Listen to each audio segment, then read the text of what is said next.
Analysis कैसे करना है।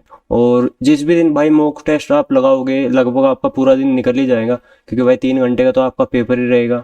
उसके बाद में आप अगर एनालिसिस करोगे अच्छे से तभी आपको फ़ायदा होगा, अदरवाइज़ तो भाई कोई फ़ायदा ही नहीं है फिर मॉक टेस्ट का आपका लगाने का। तो सोल्यूशन पे जाना है आपको। मैं बताऊंगा कि मॉक टेस्ट का एनालिसिस कैसे करते हैं भाई।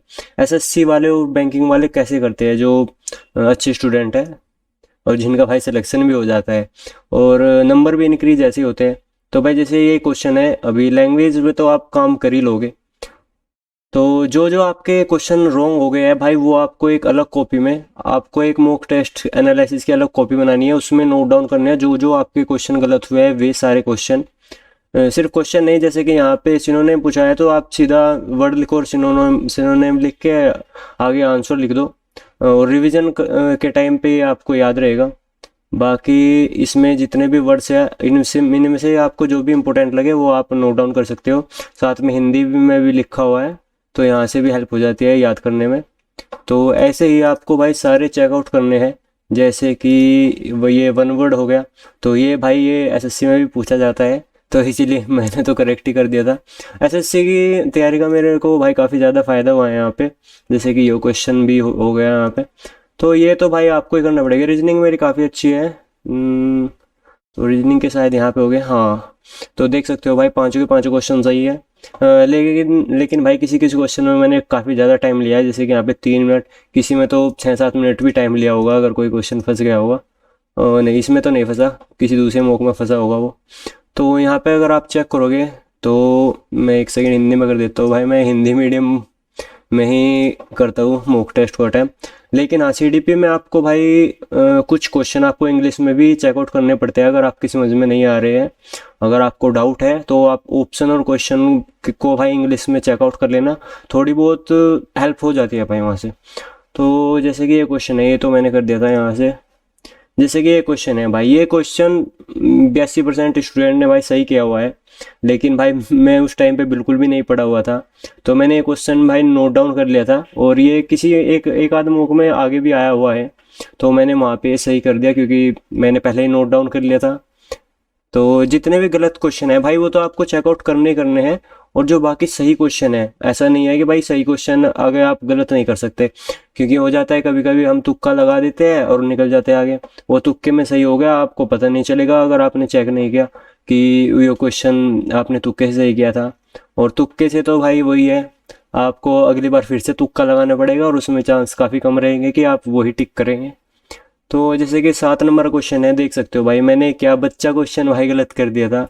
यहाँ पे भी चेक करो, ये भी कितना अच्छा क्वेश्चन है।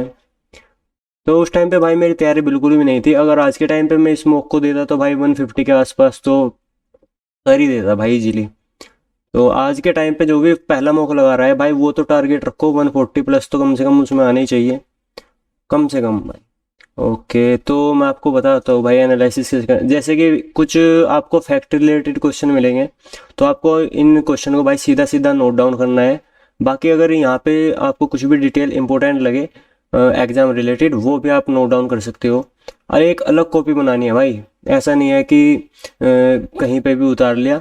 अपने जो आपने नोट्स बना रखे हैं भाई, उनको भी साथ में रखो और वहाँ से चेकआउट करते रहो कि हाँ ये आपका टॉपिक वीक है, तो आपको इसको रिवीजन पे ज़्यादा ध्यान देना है। तो देख लेता हूँ मैं कौन सा क्वेश्चन आपको बता सकता हूँ। जैसे कि ये भी क्वेश्चन था, तो आप भाई इसको भी आप नोट डाउन कर सकते हो। वैसे तो 83% ने ये सही किया हुआ है। तो इसमें से कौन सा क्वेश्चन, एक सेकेंड यहाँ पे दिखाता हूँ मैं आपको। तो भाई एक ये प्याजे से रिलेटेड ये क्वेश्चन, अवस्था के ऊपर, बच्चों में जो अवस्था है चार दी हुई है, 4 चरण। तो ये भाई ये मैंने एक पेज पे नोट डाउन किए हुए हैं चारों के चारों। और आपको ज़्यादातर क्वेश्चन यहाँ से देखने को मिल ही जाएगा, हर एक मॉक में मिलेगा, आप कोई भी साइट पे चल जाना। जैसे कि पहली अवस्था में ये क्वेश्चन बन जाता है यहाँ से, और दूसरी अवस्था में आपको यहाँ पे केंद्रित सोच कौन सी अवस्था में होती है प्याजी की, वो पूछ लेते हैं। कई बार आपको ये जो टाइम है ये पूछ लेते हैं, वर्ष आयु ये पूछ लेते हैं, और इनका जो क्रम है भाई वो भी पूछ लेते हैं। तो आपको ये एक पेज में नोट डाउन करनी है, और आपको जब भी मौका लगा उससे पहले इसका रिवीजन जरूर करना है। वो मैं आपको बता दूंगा रिवीजन कब करना है। तो ऐसे ही भाई सारे क्वेश्चन यहाँ पे आपको लगाने हैं। एक सेकेंड, जैसे कि ये क्वेश्चन हो गया, ये तो मेरा तो सही था। चलो ये क्वेश्चन मेरा गलत था, तो भाई इसको मैंने नोट डाउन कर लिया है, और अभी तक मैं 2 बार तो रिवाइज कर ही चुका हूँ, और सिर्फ 12% बच्चों का सही था। अगर जो भी बच्चा इस टेस्ट का एनालिसिस नहीं करेगा तो भाई वो तो इस क्वेश्चन को अगली बार भी गलत ही करेगा। तो आपको ऐसा नहीं करना है। 42 यहाँ पे 41, ओके। तो भाई ये क्वेश्चन है भाई, एक क्वेश्चन यहाँ से भी आपको देखना मिलेगा, देखने को बिल्कुल मिलेगा आपको। ये भाई जो परिवर्तनकारी है ना नेतृत्व, इसको लीडरशिप बोलते हैं ना, वो लीडरशिप के में आपको 3-4 लीडरशिप है, 3-4 टाइप की। तो वहाँ से इसमें क्वेश्चन आपको देखने को जरूर मिलेगा, और इसका सीधा सा क्वेश्चन है वो, मतलब सीधा सा आंसर है। जहाँ भी आपको परिवर्तनकारी नेतृत्व देखने को मिले, आप विजन पे लगा देना भाई, जो उनसे भी ऑप्शन पे विजन हो आप लगा देना। आई थिंक पहले या दूसरे मॉक में भी ये क्वेश्चन था, जो कि मैंने भाई गलत किया हुआ था, बट मैंने नोट डाउन करके रखा हुआ है। और इस मॉक टेस्ट के बाद तो मैंने जितने भी इसकी विशेषताएं थी, ये गुण थे, ये भी मैंने पॉइंट पॉइंट लिख लिया है, ताकि मेरे को याद रहे। और रिवीजन के टाइम पे मैं भाई करता ही रहता हूँ इनको, रिवीजन तो भाई ज़रूरी है। यहाँ पे एनसीएफ 2005 किससे रिलेटेड है, तो भाई वो एनसीईआरटी है। ये भी वैसे तो मैंने यहाँ पे ठीक किया हुआ है, बट मैंने ये दोबारा से अपने नोट्स में भी लिखा हुआ है, क्योंकि भाई ज़रूरी है। और यहाँ पे आप भी कुछ जैसे कि ये पॉइंट है, 22 भाषाओं को लिया गया है, 17 राज्यों को में पाठ्यक्रम को प्रभावित किया है एनसीएफ 2005 ने। तो इससे रिलेटेड 1-2 क्वेश्चन और है, जैसे कि बाल केंद्रित दृष्टिकोण हो गया यहाँ पे, और ये जो ईयर्स हो गई, ये आपको याद रखनी है। तो आप भाई नोट्स में बना लेना, अगर आपने ये जो कॉपी में बोल रहा हूँ आपको एनालिसिस की, उसमें आपको नोट डाउन करनी है भाई। जो मेरा पहला मॉक था, कहाँ पे है ये पहला मॉक था भाई मेरा एनालिसिस, तो इसमें से 7 से 8 पेज भाई मेरे नोट्स के बन गए थे सिर्फ। तो देख लो भाई, 7 से 8 पेज बने थे, और मैं उनका 3-4 बार रिवीजन भी कर चुका हूँ। जैसे कि ये है, ये क्वेश्चन मेरा गलत हुआ था, हिंदी में मैं कर लेता हूँ, 1 सेकेंड। ओके, तो ये क्वेश्चन मेरा गलत हुआ था, आप चेक करो। तो मैंने इस मॉक टेस्ट का 2 बार रिवीजन कर लिया है, तो ये आंसर है, देख सकते हो। तो यही है भाई, ये फ़ायदा हो जाता है भाई, अगर ये क्वेश्चन आएगा तो मैं भाई उड़ा दूंगा।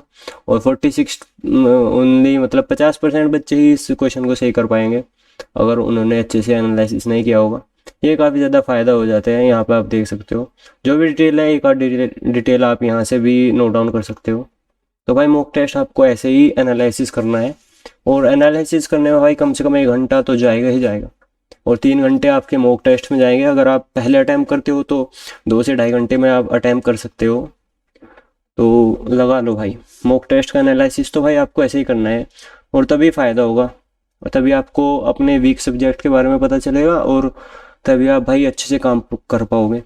अगर अभी आपके नंबर भाई कम आ जाते हैं तब कोई दिक्कत नहीं है भाई, लेकिन अगर आप एग्ज़ाम से 2-3 दिन पहले मॉक लगा रहे हो, और तब आपके 100-120 मार्क्स बन रहे हैं, और तब भाई आप चेक करोगे कि कितने बच्चे आपसे ऊपर है। जैसे कि अगर आप यहाँ चेक करो तो कितने बच्चे मेरे से ऊपर है, तो मेरी रैंक यहाँ पे लगभग 4,000 के आसपास है। और उस टाइम पे तो भाई 4,000 भी मतलब काफ़ी ज़्यादा दिखेंगे, कि 4,000 बच्चे तो इस मॉक में ही मेरे से आगे है। तो टोटल में तो भाई पता नहीं कितने बच्चे आगे आएंगे, और सीट तो सिर्फ 6,000 ही है। तो ऐसे ही है भाई, मॉक टेस्ट का एनालिसिस आप अच्छे से करो, और एग्ज़ाम से पहले पीआरटी में कम से कम भाई 10 मॉक तो लगा ही लो, कम से कम 10 मॉक, और अच्छे से एनालिसिस। ज़्यादा नहीं, अब फरवरी में आप 10 मॉक लगा सकते हो। और जो टीजीटी वाले हैं भाई, टीजीटी वाले कम से कम 5-6 मॉक तो लगा के ही जाओ भाई, 5-6 मॉक। और जो चैप्टर वाइज है, सब्जेक्ट वाइज है, जो एनसीईआरटी होट्स, जो कुछ भी आपको यहाँ पे मिलेगा वो आप चेक कर लेना। प्रीवियस ईयर पेपर तो पैटर्न चेंज हो चुका है काफ़ी हद तक, क्योंकि सब्जेक्ट रिलेटेड में अब की बार एनसीईआरटी की बुक्स डाल दिया उन्होंने, पहले ऐसा कुछ नहीं था। तो ये भी आपको लगा लेने हैं। और कंप्यूटर में आपको भाई यही करना है, कंप्यूटर में जितने भी आपको ये टेस्ट है चैप्टर वाइज, आपको सारे के सारे लगा लेने हैं। 10 से ज़्यादा ही हो गया आई थिंक ये, तो ये लगा लेने हैं, और इनका एनालिसिस करके आपको नोट्स बना लेने हैं। वहाँ से अलग क्वेश्चन मुश्किल ही जाएगा, आप 5 में से 3-4 क्वेश्चन तो इजीली कर ही दोगे भाई, मेरी तो यही प्लानिंग है। इसीलिए मैंने इसको अभी छोड़ा हुआ है। मैं इसको कल सारे के सारे कंप्यूटर के जो ये 10-12 जितने भी टेस्ट है ये सारे लगा दूंगा और इनके नोट्स बना लूँगा। जब भी मैं कोई नया टेस्ट दूंगा फुल मॉक टेस्ट, तो तब मैं इसका रिवीजन कर लिया करूँगा, तो काफ़ी ज़्यादा मदद मिलेगी भाई इससे।